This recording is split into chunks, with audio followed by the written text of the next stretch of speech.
Good evening. Welcome, all you spooky people, to Bridging the Seen and Unseen. How are you, Miss Gwen? I'm good. How are you? Oh my gosh. I don't know what it is. Everybody, if you're on here, go in and check your StreamYard because on Messenger and things like that, it is erasing the three dots, especially if you're using your phone. So the only way that I was able to get on is when Gwen sent me the text message. So you might want to go in and check because I mean, other people aren't having, but I just talked to two other people that are also having issues with StreamYard using it that way. But how are you? I'm good. We had our powwow this weekend and it was awesome. So How did all that go? Did I mean, like, how many people showed up there? we know of 1,000, but there were other folks. Plus, there were people helping the performers, the vendors. We had like 40 vendors. I don't know the exact count, but yeah, we had so much. It was awesome. Well, I know that you had the bearded nipple out there. Yeah, we did. I know. I saw him out there, and I'm very surprised I didn't see him with his shirt up like this. You know, trying to show everybody his little beard nipple. You know, whatever.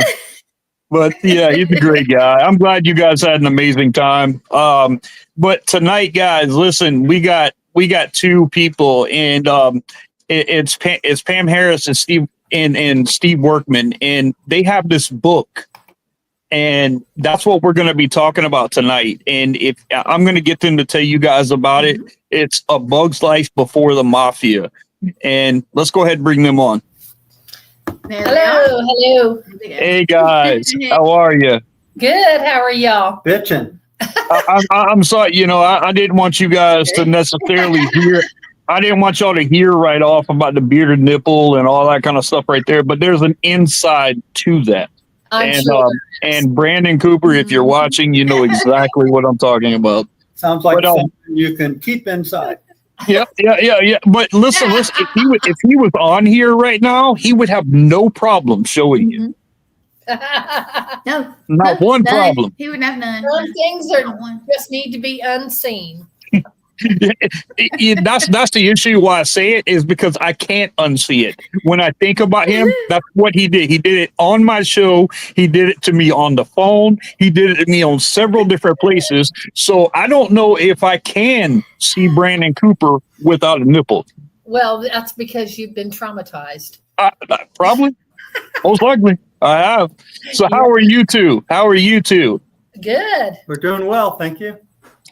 Thank you so much for the invite to read that book. I listened to it on the Audible, and it was so intriguing. So, you know, before I start, you know, with questions or whatever, you know, was this a book that you guys wanted to do just to kind of trace back your family, or was it something, or have you found other family members?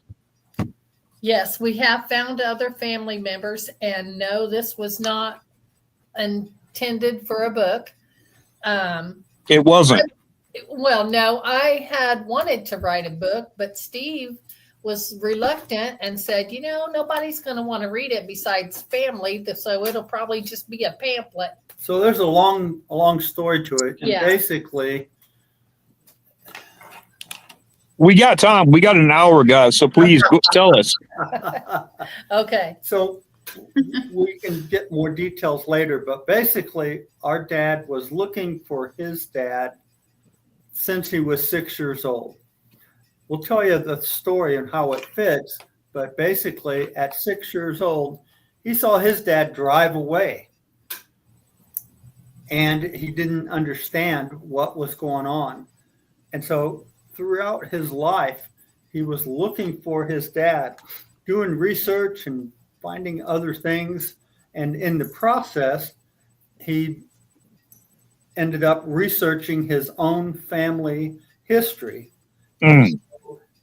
He looked at all the sources he had available to him. He passed away in 98. And so he didn't have the internet.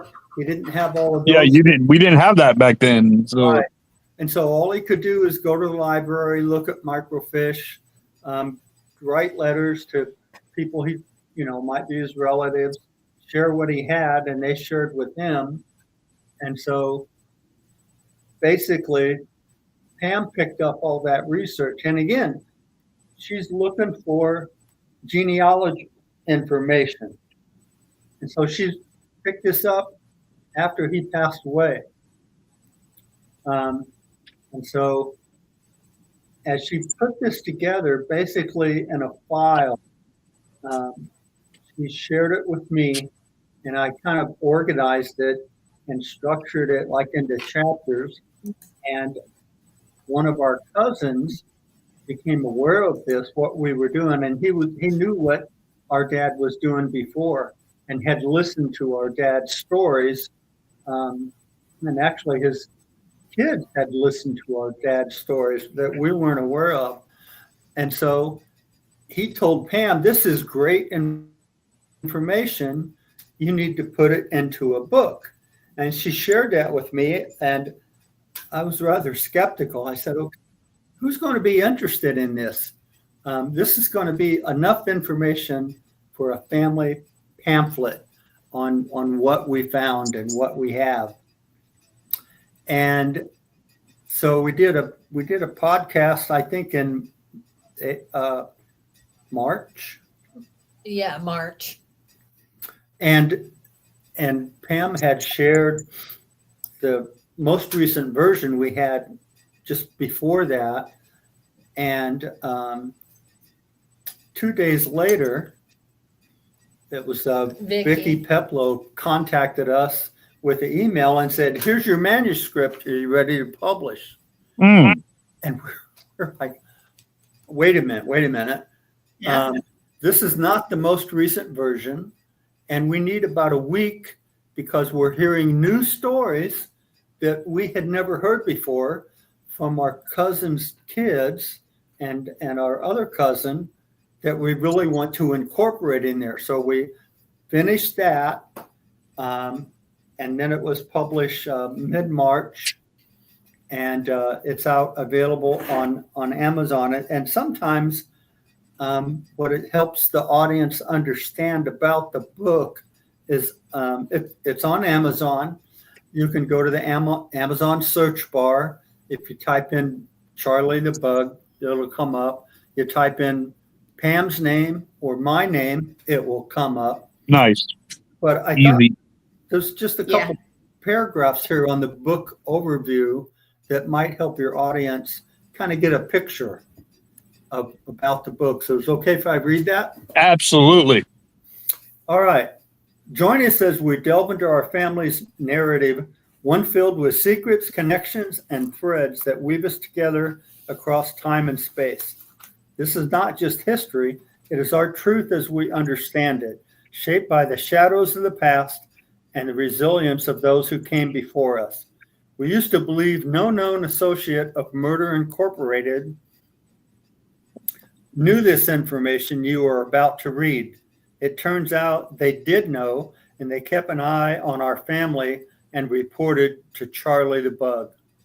Embark on this journey with us as we explore challenges of piecing together our lineage in a world where disappearing meant becoming someone new. Discover the tales that have defined us and the bonds that unite us, even when our paths are unclear. In early March of 2005, we thought the book was ready to be published. Our research was complete. Family stories were documented. And the day before releasing the manuscript to be published, a family member told us a story we had not heard before. Included and further confirms the Bug's life before the Mafia. This is where we bow. This is it's so fascinating, man, because when I was listening to that, I try to I'm a visual person. I like to I do the same thing with the Bible. It's like I see things in different perspectives, especially when I'm listening. And I was listening about Charlie, and I'm like okay, so and it's just fascinating because wasn't he married like 2 or 3 times? So So you guys literally have lineage of, I mean, have you met different people from those marriages? So the story begins in Churubusco, Indiana. Charlie is born. Well, let me back up and tell you how we know that. So our dad, doing this research, I think it was one of his cousins, sent him copies out of this book titled Workman Family History. It's a hardbound book about that thick, and our dad and his mom are listed in it, and it goes back to the 1600s. Oh, wow. And so what they did is they traced the family Scotland. genealogy through birth records, divorce records, all the government records, until they got back to the beginning of America. And then they went to England and Scotland and went through church records, because church records would have baptisms, marriages, deaths, and things like that. So he got that information, and it listed Charlie as his dad and Charlie's parents as well. So Charlie was married to another woman. I don't recall the date, so not to get people lost, but he was married to another woman. I think he was about 17, right? Yeah. And they had a son named Robert. And then they got divorced. And later on, he married our grandmother, and they had 4 kids. Which way? 4 more. The camera. They had 4 kids. Still going the wrong way. They had 4 kids. And so the story that our family was always told is his previous wife came to our grandmother. The one that he left. The one that he left. With 4 children already. No. His previous marriage to our grandmother. With the first child, Robert. With the first child. He divorced her and then married our grandmother. Shortly after that, the family story that we have is his previous wife came to our grandmother with his son and said, "I'm too sick to raise this boy. Will you take him and raise him?" That was our family story. And that was this, family stories are the truth known at the time. And so that was our family story up until 2 years ago. 2 years ago. Okay. And so through this research, Pam found descendants of that woman because the first wife, because she got married again and had other children, and they knew the story of Charlie and her first son. And when Pam shared our family story with him about the son, they said, "Well, we heard it differently. We heard it that Charlie left with his son and wouldn't give him back, right. and our grandmother chased Charlie." And we think their story is probably closer to the truth than our story. How about the first marriage of Charlie? Because it said that he had children or whatever, and then he ended up just leaving. So his first marriage is what he's talking about. His first marriage, he had Robert. His second marriage is our grandmother. They had 4 more kids. That made 5. Yeah. And so just as the youngest of those 4 was just a month or so, maybe 3 months old, Charlie leaves all 5 kids and his new wife.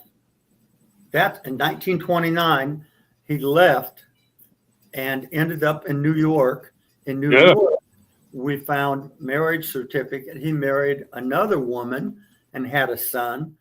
And he, on whatever forms he needed to fill out, he said his birthday was 1908, which then made him 10 years younger. So he was basically leaving his identity behind As a different person. Yeah. Yeah. person, and he also magically he was now Jewish, whereas before his previous family with our grandmother, they were Christian, and that's supposedly where they met, was at a Christian church picnic. That's where he met his first wife. His first wife. His first wife with the son he met at a church picnic is what we were told by the family. So that book's right there. I don't see it. I'm looking for the PGA book. This should be there. Uncle Charlie, unfortunately. Alan. Where is it? It's over here, probably. Anyway, I mean, on the other desk. So he leaves his first wife with one child, comes to the second, has 4 more, leaves 5. Yeah. So, I'm trying to, I don't remember where you Did left. he take care of those kids? Yes. I mean, were they, I'm just asking, the first wife that had the children said that raised them herself, she never tried to go and find Charlie, or she just let him live his life? Well, nobody knew for sure where he went. There was family stories, but no one knew for sure. All they knew is he's not here anymore. He left. Right. So Where did Chicago come into that, though? Okay, so his first wife with the one son, the first wife's father told him he could find work in Chicago. And So evidently he didn't have a job. this was the late 20s. Yeah, late. Right. 20s. Good. So he was looking for nothing to do with mafia. He was looking for work to support his family. And so he was told he could find work in Chicago. And was it with Minnie he said you should come? No. Okay. The Really? first wife, her dad said, you need to go be with your husband. And she goes to Chicago. Mm. She goes back and realizing that their marriage was over. They didn't really have a relationship. So they got a divorce. Actually, I think Charlie filed for the divorce. I don't know who filed, but anyway, they both put in, what their problem was. But then he marries our grandmother, and they are together for at least 6 years because our dad was the oldest of those 4 children. And he's back in Indiana. And he's in Indiana. So I don't know what happened that he left Chicago and came back. I don't know. So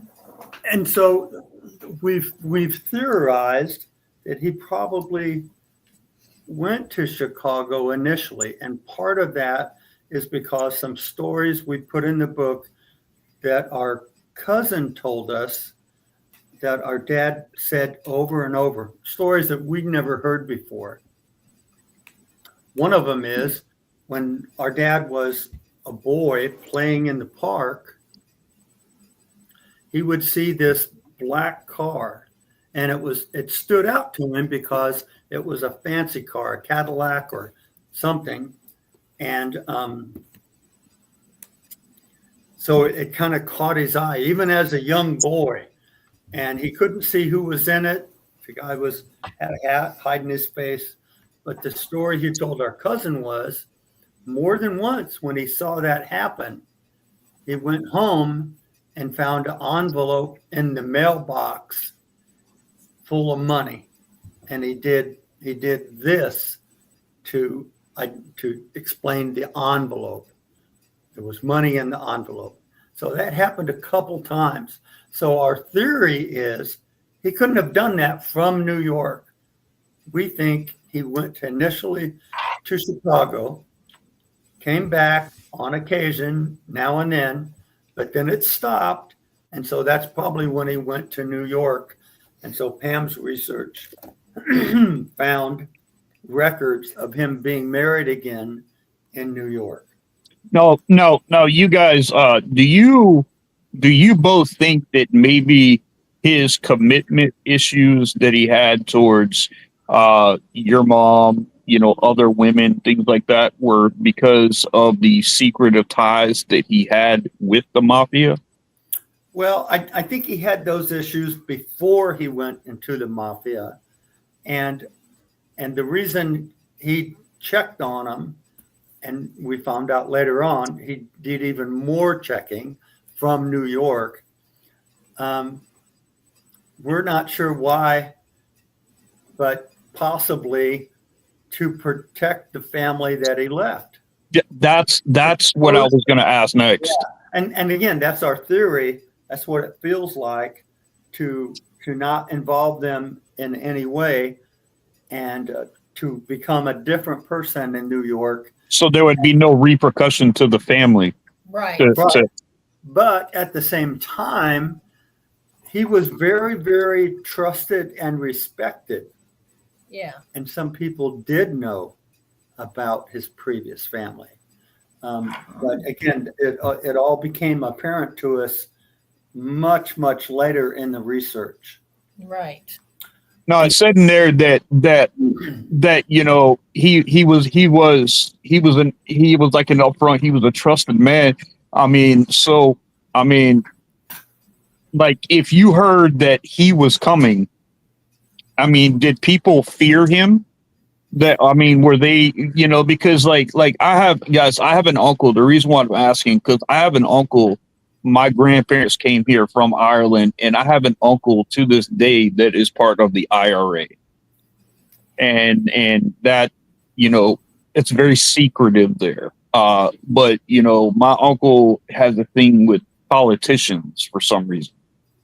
He doesn't like them. Now, with Charlie, for instance, like when he would go, I know Murder Inc., there was a politician that was having issues with Murder Inc. And so who gave the go? Was it Charlie himself, or did someone give Charlie the go ahead to pull the trigger on that politician? And so you've asked a couple questions. We've looked at all kinds of other books, movies, all kinds of documented history of the mafia, Murder Inc., and Charlie, and how our book is different. We know Charlie's history before the mafia. But to answer your question about was he feared, he was more respected. And the other information that we've read about him, he was very well respected in the neighborhood because he would go out of his way to take care of people, to be kind to people. And so, in addition to his connections, there wasn't any ill will whatsoever in his surrounding neighborhood in New York and New Jersey. And so I'm going to tell the story about Dutch. Please do. Well, I want to say that he was known as the Bug because he kept his mouth shut. Okay. Forget about it. Is right. The other thing is there was different mafia groups. Yep. So they used each other. So, the Italian mafia, you had to be from Sicily to be of any position of power. Right. The Jewish mafia, you didn't have to do that. And they found a way to work together. So with the Italians. Yes. Mm-hmm. That's where he was a hitman for, right? With each other. Mm-hmm. So the Italian mob would have, okay, we need to do this hit. They would go to the Jewish mob that had an army of hitmen, and they would be paid for the hit and take care of it. And so what the way that was sold between the two of them to cooperate was, okay, so we give them an assignment, and that hitman has no idea who it's from. Mm-hmm. It will be handed down through the ranks. They have no idea why it's being done. They just go do it. So they're kind of insulated. If anything happens, they get caught and they say, I don't know. They're telling the truth. Right. And they couldn't tell if they wanted to what was behind it. Yeah, because they wouldn't have any information. So when it comes to the hit on Dutch Schultz, so what happens is Thomas Dewey, he's a prosecutor in New York. Yeah. He wants to prosecute all of Murder Inc. Before they had even had a name. Before they even had Murder Inc. name. So he's after everybody. Dutch Schultz says, I'm going to take this guy out because he's trying to put us all in prison or electrocute us in an electric chair. And so he said he was going to get all of them, right? Yeah. Eventually, that was his goal. Yeah. But he was focusing on Dutch. He was focusing on Dutch. And so Dutch knew that. So Dutch went to the commission. Like a staff meeting, the commission, right? Of mafia. It was like all the higher ups meeting and said, we got to take this guy out. And they said, look, we don't take out government officials, police officers. We don't do that. We can't, women, children, stuff like that. Yeah, it would draw too many. Not just women and children, but government officials and law enforcement, because it would bring too much heat on their organization. Right. And they're like, look, we can live with each other, but we can't do that. Right. Kind of reminds me of the Meatloaf song, right? Do that, but we can't do that. So Dutch was so pissed off and threatened by Thomas Dewey. He told the commission, well, if you won't do it, I will, and leaves the meeting, right? So the commission is like, we can't allow all this to happen. It's too much of a risk. It was very real risk. And so they assigned the hit to the Jewish mafia, got Charlie the Bug involved and Mindy Weiss and a driver named Piggy. And so that's what they did. So right before the hit on Dutch Schultz, Dutch had tailed Thomas Dewey. He knew his routine. He knew where he was going to do the hit. And it was probably less than 24 hours from actually doing it. And so Charlie does the hit on Dutch, and the law enforcement at the time thought, oh, this is just a turf war between these organized crime people. There's nothing to it. We'll just leave it at that. And so, but the prosecutions continued, just like Dutch said, and they weren't just prosecuting people, sending them to prison. They were sending them to the electric chair. Yeah. Right. And so as time goes on, initially, so the FBI got involved, and initially their investigation was titled Fur Dress. And the reason for that was Louis Lepke was involved in New York City clothing issue with furs, and was getting all of the suppliers and the different companies to basically give him a cut of every transaction as things went through. So that's what they started investigating. And as they found different people, so the first, well, let me back up and tell you about the FBI file. So our dad in November of 97 wrote a letter to the FBI and said, and we found the copy of that letter.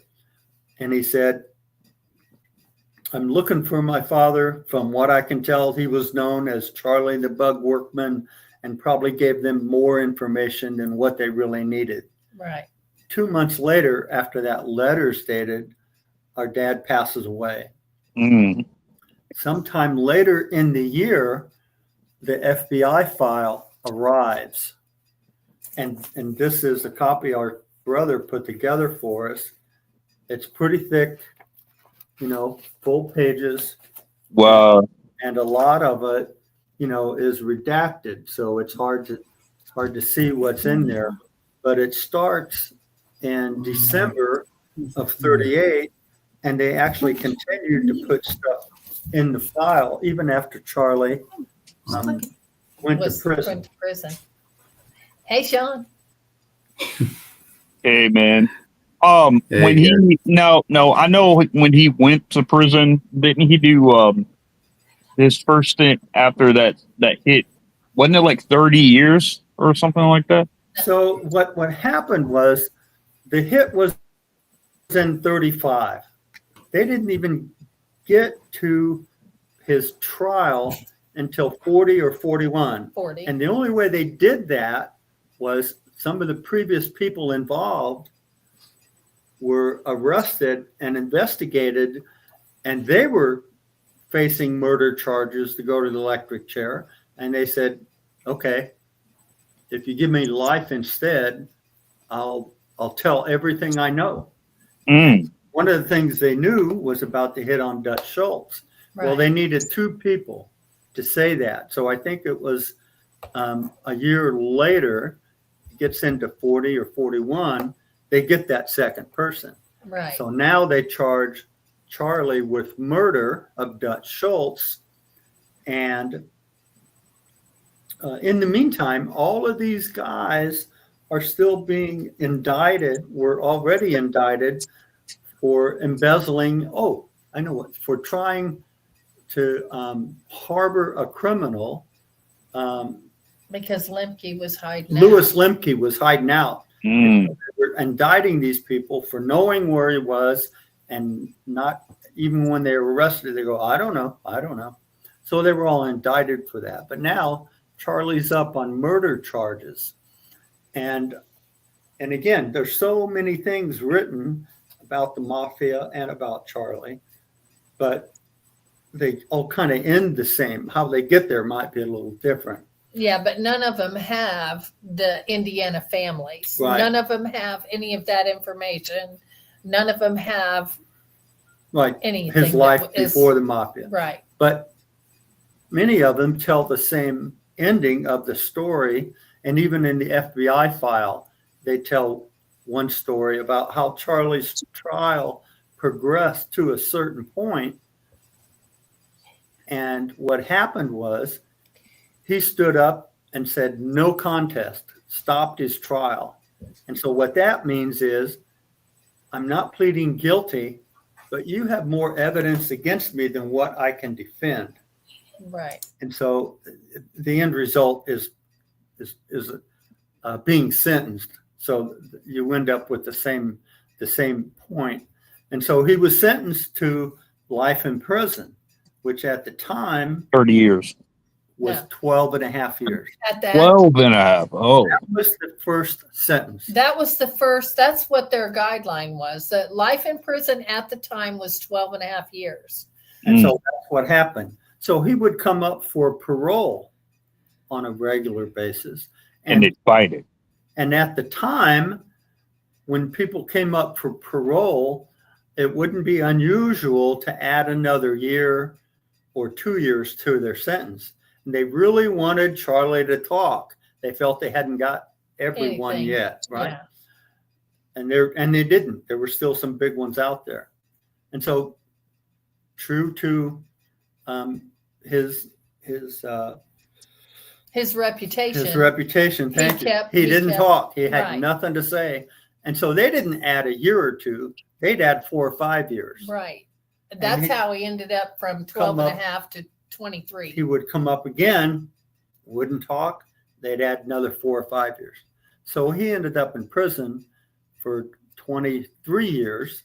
In 1964, they figured everybody's dead. It Yeah. doesn't matter anymore. And Murder They Inc. was over. Yeah, they Mhm. actually, he got out of prison in 64. Yeah. Did they ever find anybody else? Because I know they were trying to prosecute Murder Inc. Did they ever find like some of the people that Charlie was with? Some of his Of course did Yeah. they did find them? They did find Well, Murder Inc. yeah, they did because they knew who they were, and they, Let me get my you know, and they tracked them. I mean, they were in New York, so yes, they got them, and some went to the electric chair. Hmm. You know, Because I know a lot of mafia, they'll put themselves out in public eye, like they have no fear about anything. And I mean, I'm guessing like after that crackdown started happening, then they were like they weren't so out in public anymore, were they? well, I don't know about that, but more so, they were talking to save their ass. They thought that they were going to save themselves from going to the electric chair, and in reality, you know. Mm. So that FBI file that I showed you. Yep. We've had it in the family since 98. We published our book, and I'm looking at the file. I told Pam, I've never read it. I've never read this file. We just looked at it. So that's interesting. It might be hard to read, bad copies, other things, but I never sat down and read the whole thing. So it took me most of the day, but it was after our book was published, and I read it, and I learned all kinds of things. That's where I learned how the investigation started, how it progressed, and how they charged all these people. And so I have a list of probably about a dozen people that names I got out of the FBI file, because they would list all of his associates and all of their aliases. And then I added to that how all of those people died. Right. And so one died in 76. Another one died that was assassinated, actually, with a mafia hit in 57. Everyone else died before then, except Charlie. Yeah. He was in prison until 64. Wow. And got out. And so Pam and I have been exchanging files and emails, and almost every day, at least during this year and part of last year, a video, chat, basically going over this. Well, we can leave this part out. We should add this and expand that part. We've been going back and forth. We got to what we felt was a finished book and published it, but we didn't stop. We didn't stop our research. We didn't stop looking at things. And so we're still writing, and we've already started maybe another book. That would be awesome, because I feel like it's still being written, because the more that you guys find out, and I'm sure there's stories, and when you guys were talking about the stories like that, it just reminded me, because everybody's got family stories. Like my family had stories with my grandparents, and my grandparents had stories about when they were kids. That's where they get to where, you walk to school uphill barefooted, that's where all that comes in. So there's really no telling, how much of it is authentic, but it sounds like a lot more of the people that you guys are related to all had the same pretty much idea of what was going on. Yeah, I mean, our family all knew these stories throughout their life. But not everyone knows all the stories. Right. And so later this week, we plan to have a family reunion just for that reason. Tell us what you know. Tell us what you know. and let's get as much complete as we possibly can, including going back to the descendants of Charlie's first wife. We're going to look at meeting with them and see what information and stories they might have to continue the Bug's life before the mafia. You know, Did he have any brothers, sisters? You mean Charlie? Yeah. Yeah, his family, his immediate family's all gone. And he passed away in 79. Right. But so that when he moved to New York and he had a son with his new wife, and so his son was 6 when he went to prison, And 29 when he got out. and 29 when he got out. Hello. And so his son, his family was very well taken care of. Very There well. was an envelope, and that's Yeah. how it's described, Yeah. delivered to his family, just like, our dad found. But this was on an ongoing basis the entire time he was in prison. And so his son became a PGA golfer. And his son wrote a book based on what he knew was true at the time. So my point is his son had no clue about Charlie's previous life in Indiana. Right. All he knew was, what he was told and what he actually witnessed. And so his son wrote a book called From Murder Incorporated to the PGA Tour. Oh, And so these are his family stories and his story about his dad and he was slightly famous, a PGA golfer. And so he picked up Charlie's life when he got out of prison and talked all about that. And so that's fascinating, guy. I mean, it really is fascinating how everything just kind of links in together.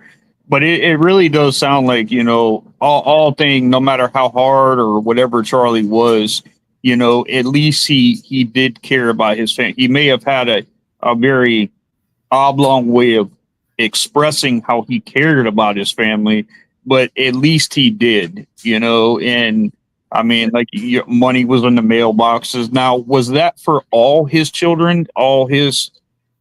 We don't know. All All we know is that his wife in New York, they had someone they took care of his family. The mafia provided Right. money to his wife and kid while he was in prison. The whole entire 23 time. years. And his son writes, he wasn't supposed to associate with anyone in an organization like that, but he did. And they would continuously provide him with envelopes. Right. Mm. So, the amount of money that was given to our grandmother, we don't really know. We just know that. You guys don't have an estimate on how much she. No, I mean, I'm sure she wasn't given the same that the other wife was. Like we said, it's a story we never heard growing up, but our cousin was very familiar with, and it was only while our dad was young, it stopped. Right. So I don't know if it happened 2 times or 4 times, but it stopped. Yeah. Did she ever struggle? Did your grandmother ever struggle? Because I mean, you said she was took care of though. Because she was left with 5 kids, and she was steaming clothes It was a steam cleaner or something. What she ended up doing, and then so shortly later she married another man, and so if you read the book, she married another man that assumed the role of father for those 5 kids, and all of the grandkids. I can tell you, that was our grandfather. Right, that's our grandfather. And so, if you read the book in my my about me section, in 1966, my grandfather Raleigh Walsh died, I was 11 years old. My older siblings told me, he wasn't your real grandfather. I didn't know. We didn't know. I had any no different. idea. So that Because started it my wasn't something education that was, on the family. Yeah. So she did struggle, and what we thought was that was the end of Charlie. He's gone, and no one ever heard from him again, which is pretty much the case. But what we found out through some of these stories is he wanted information on how all of his kids were doing. So Charlie did? Yes. Oh, wow. Okay. Sent people back to check on them on a regular basis, which we had no clue of until we talked to our cousin, who said, I had these experiences with these people when his brother was in the hospital, just happened to be in New York and was dying. And then similar experiences at our dad's funeral, at other funerals. And what happened was he just asked them straight out, who are you and why are you here? And so his story is, and we found it kind of hard to believe at first, he said, look, I'm here representing Charlie Workman. Nobody wants to know about his offsprings. And this person told our cousin he was previously married, and he named her, your grandmother, named all the kids, named their wives, which like our mom and our aunts and uncles, they knew all the names. And we found that kind of hard to believe. Why would the mafia admit that to one of the offsprings of Charlie's kid? And it just didn't make any sense because they don't talk. Right. No, they don't. And so Pam and I looked at that and then backed away from the research that we had and looked at it and went, wait a minute, this happened here. And and previously we figured out Charlie had been dead 11 years. When that happened. And so it made more sense. So they were following up on his wishes and they felt more comfortable talking because it was over. Right. If Charlie wasn't there to be challenged or have to defend himself, it was over. But they were continuing on his behalf, checking on his kids. So what kind of questions did you have, Shane, after reading it? Well, I've talked about a lot of the stuff that I just think it's fascinating. I just think, because, you said he took care of his kids and he always checked on that. But let's say, like, if he gets to a point to where he's, he passes away, does that stop? Does that stop of them taking care? Okay. About 5 minutes. Okay. Just And so that's the point. Sorry. And so that's kind of the point of the story is that Charlie passed away in 79. In the 90s, the mafia was still checking on his offspring. Yeah. In the 90s? Yes. Wow. Yeah, and like I say, 11 years after he passed away is when our cousin had those experiences. Right. So that at first we Charlie's found gone hard to believe. But he's still given the respect. See, that's awesome. And I don't think regular people can really understand the respect level that they had. I mean, because people, they always have this criminal mindset when they think of the mafia and stuff like that. But, like my uncle's part of the IRA, and I mean, he has this big old pinky ring and stuff like that. My grandfather was 6'4", 285 pounds from Dublin, Ireland. And when my uncle would walk into the room, which was his father, when my uncle walked into the room, it shut my grandfather down. There was just a different level there. So in the time we have left, I want to try and do two things. Are there any questions in the chat that we can answer? Yeah. No? I think everybody was just listening. Okay. It's fascinating. You were explaining well. So yeah. Okay. And I've read it. I read it before you did the changes. And You then I did? went back Oh yeah. Mhm. and then I Good. saw the changes and I was Yeah. like, well, cool. That was awesome. Actually, you added it in there. And Yeah. so I want to share the paranormal tie-in, if you will. Sure. So before we were putting this together, Pam was still working on it, but before we decided to make a book,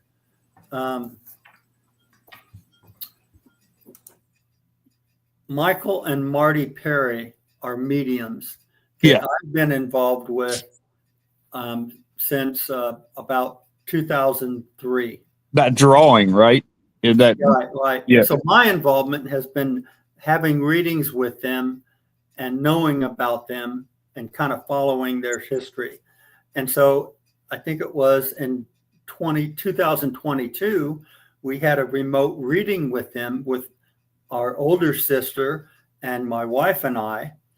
And we told Charlie, I can't get him off my tongue. Michael. We told Michael about the book and what was going on, and we were doing research on Charlie. And so those of you that know Michael and Marty, while Michael is reading directly, Marty is sketching and drawing portraits. Mhm. So Marty drew this portrait, and we had no idea of who it was. We didn't recognize him, and we put it in the book. And what Michael told me is I get the impression that this man is very calm all the time. And I didn't think about it at the time, but I put it in. I thought it later on. I said, "So cool as a bug." Yeah. Right. Cool the bug. Yep. Cool as a bug. And so just this past weekend, we met with Michael and Marty again, not with a reading, but actually showed them the book and showed them different pictures in the book. And they looked at Marty's drawing again, and they both were talking to us separately. Mm. And they both said, that's likely Charlie. Oh wow. Okay. And then, All right. And then Marty came over after Michael looked at it and had the same conclusion. That's likely Charlie. Yeah. Hey guys, we're gonna have to cut it because Gwen's got another show immediately. But I would love to have you guys back on to continue this conversation.